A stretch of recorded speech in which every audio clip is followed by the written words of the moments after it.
Metre நீளமும் 5 metre அகலமும் கொண்ட 2 செவ்வக வடிவ அலுமினிய தாள்களை ஒன்று நீளத்தை அடிப்படையாக கொண்டும் மற்றொன்று அகலத்தை அடிப்படையாக கொண்டும் சுழற்றுவதன் மூலம் இரு நேர்வட்ட உருளைகள் உருவாக்கப்படுகின்றன எனில் அவற்றின் வலைப்பரப்புகளுக்கு இடையே உள்ள விகிதத்தை காண்க. ஓகே சாமி, எந்த வடிவ தாள்னு சொல்லியிருக்காங்கம்மா? செவ்வக வடிவ. செவ்வகத்துல 2 பக்கம் இருக்கும், ஒரு பக்கம் நீளம், இன்னொரு பக்கம் அகலம். நான் கேள்வி கேட்கிறேன், ஒரு செவ்வகத்தின் ஒரு பக்கத்தை அடிப்படையாக கொண்டு சுழற்றுவதன் மூலம் கிடைக்கக்கூடிய உருவத்திற்கு பேர் என்ன? உருளை. ஏன்னா நீங்க உருளை படம் பார்த்தீங்கன்னாவே தெரிஞ்சிடும்.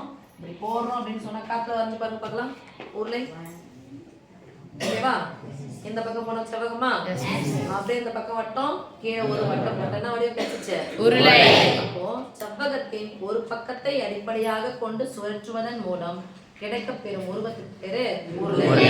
இப்போ இங்க ஒரு அலுமினிய தாள் வச்சு சுழற்றிருக்காங்க. ஒரு பக்கம் நீளம், இன்னொரு பக்கம் அகலம். நீளம் எவ்வளவு சொல்லிட்டாங்க? 12 மீட்டர். அகலம் எவ்வளவு சொல்லிட்டாங்க? 5 மீட்டர். ஃபர்ஸ்ட் வந்து நான் 12 மீட்டர் நீளத்தை போடுறேன். நீளம் அகலம் வந்து 5. ஃபர்ஸ்ட் நீளத்தை வச்சு சுத்துறாங்க, அடிப்படையா வச்சு நீளத்தை வச்சு சுற்றும் போது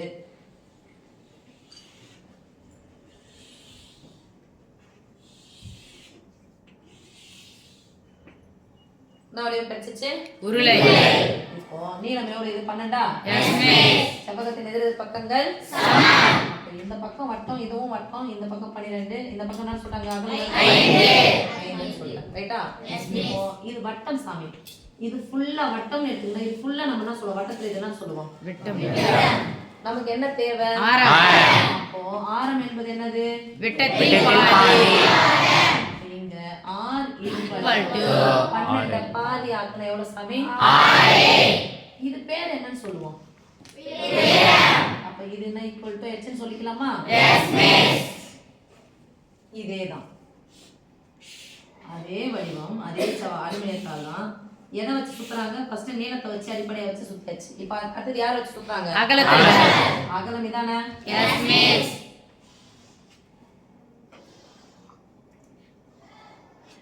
உருளை படுக்க வச்சாச்சா? இப்ப இந்த உருளையை படுக்க வச்சோம்னா இந்த வட்டத்துல இது அகல பகுதி என்ன? 5. இதை நான் சொல்லுவோம் நீளமா?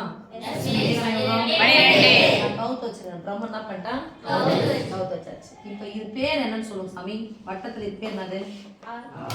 இது பேருன்னு கேட்டேன். நமக்கு என்ன தேவை? அப்ப ஆரத்துக்கு விட்டத்துக்கு என்ன சம்பந்தம்? அப்ப இது போட்டுக்கலாமா சாமி?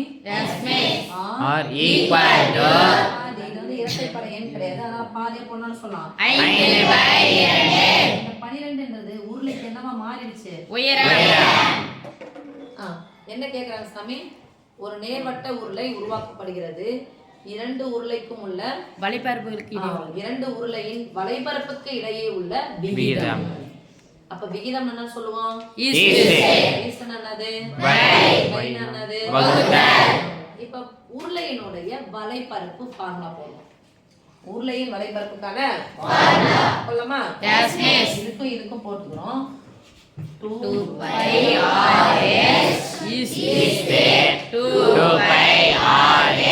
முதல்ல இருக்கிறது போடுறோம், இது ரெண்டாவது போடுறோம். இதனால r1 h1 வச்சுட்டா அப்ப இது என்னது? r1 h1 r2 h2. Okay, ஈஸ்ட்னா by, பைனா வகுத்தல், வகுத்தல சமமா பிரிக்கணும்ல. 2π 2π என்ன ஆயிடுச்சு? r1 க்கு பதிலா ஃபர்ஸ்ட் இதுக்கு என்ன போடுறோம்? r h1 க்கு பதிலா 5 ஈஸ்ட், r2 க்கு பதிலா என்ன போட போறோம்? 5/12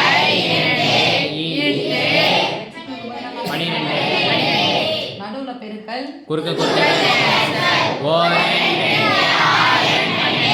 6x5 ஈஸ்ட் 5x6. ஈஸ்ட் என்ன வகுத்தல் தானே? சமமா இருக்கு. கேன்சல் பண்ணி விடலாமா? கேன்சல் பண்ணுங்க. போல இங்க பார்த்தா சமமா இருக்குது. 2 பேரும் 30:30 தான் கிடைக்கும்.